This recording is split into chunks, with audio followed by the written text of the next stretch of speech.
Alright, Stereo Police. As you can see, my room is getting a little cluttered. I have a treat for you tonight, so hang in there.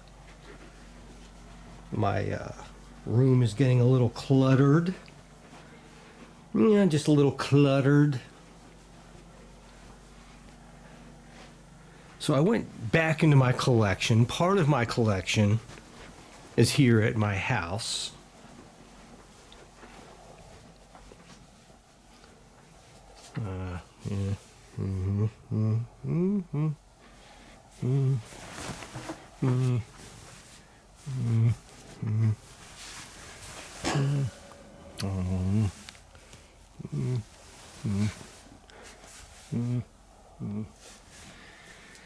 And the other part of my collection is in a storage locker. But given that I finished up the comparison of vacuum tubes versus transistors, and I also made a final comparison last night to my beloved CA800 from back in the day, I have a modern day equivalent to the CA800 Fisher that I once thought was special, and that's the Yamaha Natural Sound AS-301. A freaking bargain. Now, I don't know if they still make this. I didn't check it. This is a spontaneous video. I don't know if they still make this thing. But I remember I was in a local audio store, 5 years ago maybe, roughly, plus or minus 3 years. I don't remember. You lose track of time when you start geezing. And I was so... They had this thing rolling. Oh, there's Pure Direct. Right there. Pure Direct. Pure Direct mode. I want that. Loudness. It says the Yamaha, the classic Yamaha loudness control knob, where you can introduce... It's not just a button where you get what you get. You can introduce the loudness slowly. Well, I'm keeping that off. I'm keeping everything flat. And this thing, several years ago when I bought it, was under $500, okay? And you can probably get these used. And the reason I'm making this video is, I sometimes highlight a lot of expensive gear, relatively speaking. Not everyone has the scratch for this kind of gear. And I would not recommend anybody buying crap that's above their means. I don't drive a Ferrari. I can't even afford a Corvette. Right? And I don't do it. I could probably get the financing for one, but it would be nuts. Because cars and audio equipment are not good investments. So no, I wouldn't recommend anyone going above their means to buy audio equipment to keep up with the Joneses, because it's not necessary.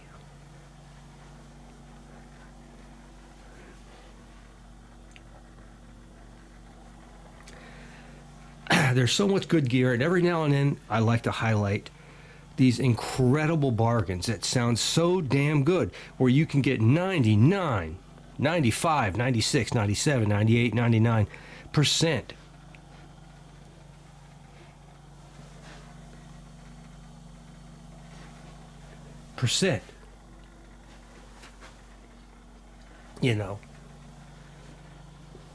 for 1/20th of the cost, which means 200% of the value. Case in point. Case in point. If I could focus, if you wouldn't focus on my finger, my digit, my phalange. Okay. The Yamaha Natural Sound Integrated Amplifier AS-301. I was so impressed by this thing. I didn't need it. This is when I was still working, before I was retired, when I had some chump change, some scratch. Homie doesn't have that anymore. All right, but I bought it. And I loved it. And I haven't listened to this thing for years. So I got to thinking, I want to make a video for people on a budget. And I'm going to play the exact same song I played last night, where that same jazz song, whatever the hell it was called, I'll play it in a minute, where I played to the winning combination, okay? It all starts with the DAC. That's in common with everything. A great DAC, Lab 12 DAC 1 reference, won't get into that. We're going to drive the Klipschorns AK6s. Oh my God. All right? The difference is going to be, if you go back to last night's video, you can hear the same song driven through the winning combination of the Macintosh C8 vacuum tube preamp and the Lab 12 Suono single and a Class A amplifier.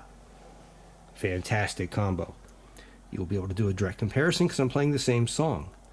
And then I compared that last night with the bargain of the century, the CA800 by Fisher, 40 years old, mid-fi. Now, enter the dragon. The AS-301. It is a beauty. It doesn't have VU meters. I wish it did, but doesn't matter. Look at the beauty. It's still got a beautiful aluminum faceplate. You know, it's not going to have the quality of binding posts for something under $500, but everything here is fully functional.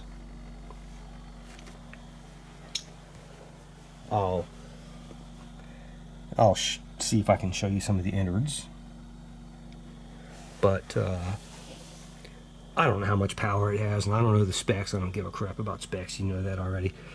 It sounds great. So let's get it on so you can have a listen. If you want to compare this to last night's winners, you can put two videos side by side. You can figure out how to do that. It's easy. I'm going to play last night's song, and then I'll probably bounce around to 2 or 3 other songs just to give you some more samples of this beauty driving the Klipschorns. Everything is flat. We're in pure direct mode, bypassing anything that might add garbage. All right, let's do it. Hope you enjoy. Apparently, I'm nuts. Ciao.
Celebrate.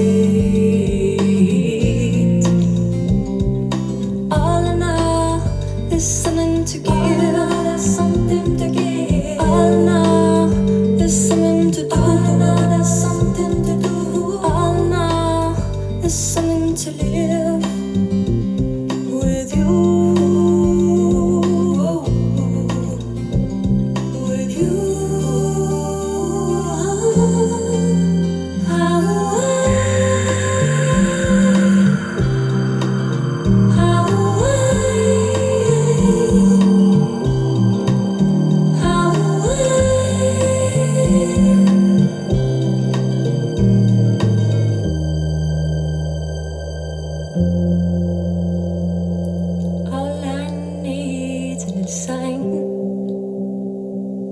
Get behind the sun and cast his way.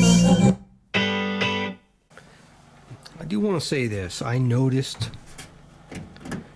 I've been doing a lot of listening lately,